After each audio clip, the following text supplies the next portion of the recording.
এই যে doctor, engineer, এই ধরনের প্রফেশনকে কেন এই জিহাদি সংগঠনগুলো বেছে নিচ্ছে? যে বিষয়টা আপনি বলছিলেন যে গুজরাট থেকে যাকে ধরা হয়েছে সেও ডাক্তার, ওমর যে দিল্লি ব্লাস্টে যার নাম বারবার ঘুরে ফিরে আসে মোহাম্মদ ওমর, সেও ডাক্তার।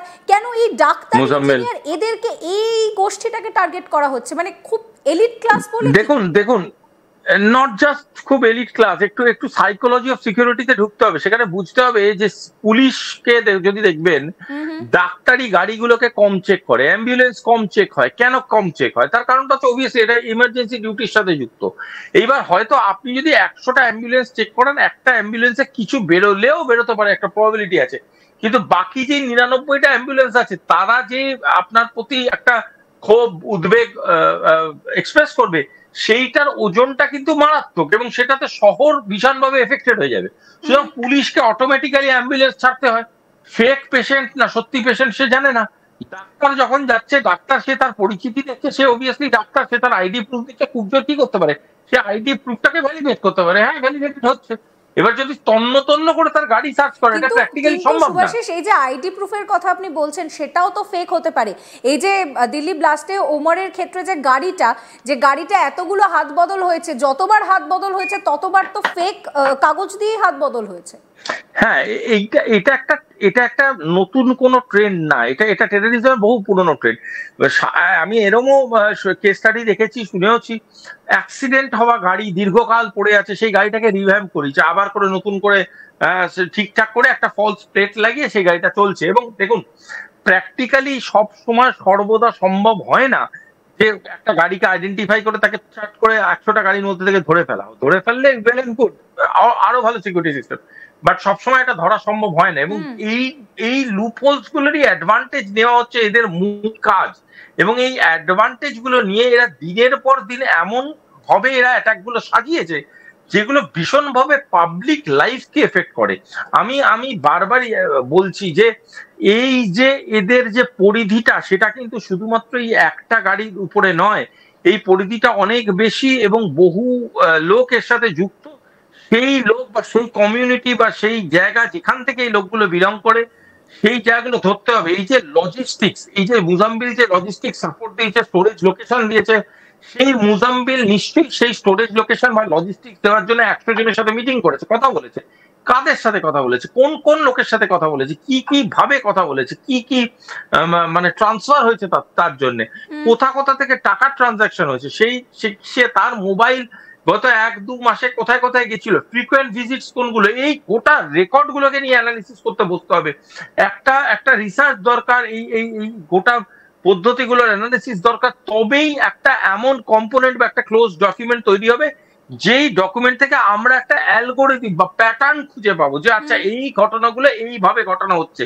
এই প্যাটার্নটা যতক্ষণ আমরা আইডেন্টিফাই করতে পারবো, আমরা কিন্তু অজানায় অন্ধের মতো তলোয়ার চালাবো। সুতরাং আমার বিশ্বাস, এই যে এজেন্সিরা ইনভেস্টিগেট করছে, এরা এই রাস্তাতেই হাঁটছে, এবং এই ফ্যাকচুয়ালস এবং এই আপনার মোটিভেশন পয়েন্টার্স যেমন দেখবে তারা তার সাথে এটাও দেখবে যে এদের যে মানি ফ্লোটা আছে, সেই মানি ফ্লোটা সোর্স গুলো কি কিভাবে এই মানিটা ফ্লো করছে, কোন লোক এর সাথে ইনভলভ, কোন ব্যাংক এর সাথে ইনভলভ, কোন ট্রানজাকশন প্রসেস গুলো এর সাথে ইনভলভ, এবং সেইগুলো যত তাড়াতাড়ি বেরোতে শুরু করবে, কারা এদেরকে ফেসিলিটি দিয়েছে, এইটা কিন্তু খুব গুরুত্বপূর্ণ একটা জিনিস, যে ফেসিলিটি কারা দিয়েছে, অ্যাক্টিভিটি কারা সঙ্গে রাখবো। আপনাকে একটু আমি সঙ্গে রাখবো, আপনার কাছে আমি একটা প্রশ্ন রাখবো যে এই যে হোয়াইট কলার মডিউল কিভাবে কাজ করছে, সেই প্রশ্নটা করার আগে আপনাকে আমি একটা ছবি দেখাবো, যেই ছবির মধ্যে কিন্তু আমরা যাদেরকে দেখতে পাচ্ছি তাদের নাম এই গতকাল থেকে আজকের মধ্যে আমরা বহুবার শুনতে পাচ্ছি।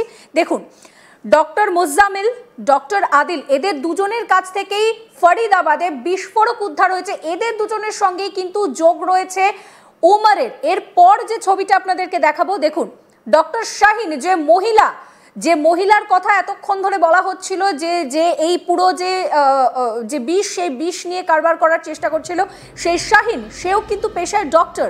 এরপর হচ্ছে মুয়াহিদ্দিন, এও কিন্তু পেশায় ডক্টর।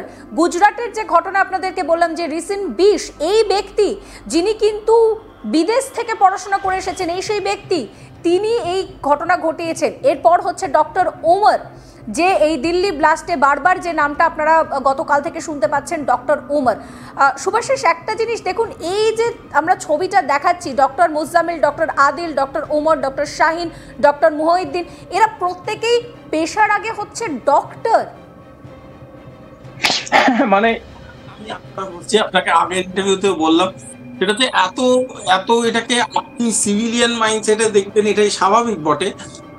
কোনো জিনিস আপনি একটু বুঝে নিন, এরা প্রশিক্ষিত টেরারিস্ট, এরা প্রশিক্ষিত অ্যাক্টিভিস্ট, এরা জানে যে কিভাবে একটা গোটা ঘটনাকে আঞ্জাম দিতে হয়। সুতরাং এরা মানুষ মারার জন্যই নিজেদের মানসিকতাকে তৈরি করেছে। এরা ডক্টর, ইঞ্জিনিয়ার, প্লাম্বার, ইলেকট্রিশিয়ান কিচ্ছু ম্যাটার করে না।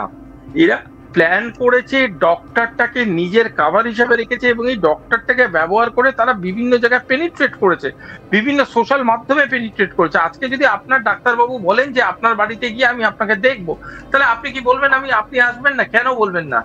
কারণ আপনি জানেন উনি একজন দেশের, দশের এবং একটা সমাজের সম্মানীয় ব্যক্তি। এই জিনিসটার অ্যাডভান্টেজ নিয়েছে। আজকে বহু লজিস্টিক সাপোর্ট হয়তো এরা পেয়েছে, যারা জানেই না যে তারা কি লজিস্টিক্সকে সাপোর্ট করছে। কারণ এরা ডক্টর সাহেব গ্রামের সাইডে তো আরো বেশি চলে এইগুলো। তো এই যে মানে একটা অ্যাটমসফিয়ার, ফেক অ্যাটমসফিয়ার তৈরি করা, ফেক পরিচিতি তৈরি করা, এটা এক ধরনের মানসিক প্রবলেম। এবং এই মানসিক প্রবলেমটাকেই স্ট্রাকচার্ড করা হচ্ছে, এই মানসিক জিনিসটাকে ট্রেন করা হয়। এইগুলো ট্রেন করে একটা লোককে ফিদাইন বানানো হয়, একটা লোককে এমন ভাবে তাকে পরিণত করা হয় যাতে করে সে ভুলে যায় যে সে যে ডাক্তার হয়েছে তার মূল কাজ ছিল মানুষের প্রাণ বাঁচানো। আজকে সেই উদ্যত হয়ে গেছে মানুষের প্রাণ নেওয়ার জন্য, এবং সেটাই হচ্ছে সব থেকে দুঃখজনক ভবিষ্যৎ বা সব থেকে দুঃখজনক বাস্তব, এবং সেটাকেই আমাদের গিলতে হচ্ছে। শুভাশিস, এই মুহূর্তে আমরা স্ক্রিনে যাদের ছবিটা দেখাচ্ছি তারা কিন্তু প্রত্যেকেই এই বিস্ফোরণের ঘটনার সঙ্গে জড়িত। আমি আরও একবার পিসিআরকে সেই ছবিটা দেখাতে বলবো। এই মুহূর্তে আপনারা যে ছবিগুলো দেখতে পাচ্ছেন ভীষণ গুরুত্বপূর্ণ। প্রথমে আপনারা যাকে দেখতে পাচ্ছেন ডক্টর মোজাম্মিল, যার সঙ্গে কিন্তু ওমরের যোগ রয়েছে। এই মোজাম্মিলকে গ্রেফতার করা হয়, এদের সঙ্গে এই মোজাম্মিল এবং এই যে আদিল, এদের সঙ্গে কিন্তু আবার যোগসূত্র রয়েছে পুলওয়ামা অ্যাটাকের। এই দেখুন, এই মুহূর্তে আপনাকে আদিলের ছবি দেখাচ্ছি। আদিল এবং মুজাম্মিল, এদের সঙ্গে যোগ রয়েছে দিল্লি ব্লাস্টের ওমরের। এরপর এর পরের ছবিটা দেখাতে বলবো। এরপর ডক্টর শাহিন এবং ডক্টর মুহিউদ্দিন, এরা দুজনেই কিন্তু এই যে রিসিন বিষ, যে বিষের কথা আপনাদেরকে বললাম, এই দেখুন, এই ব্যক্তি তিনি বিদেশ থেকে পড়াশোনা করে এসেছেন, বিদেশ থেকে এমবিবিএস পাশ করে এসেছেন। সেই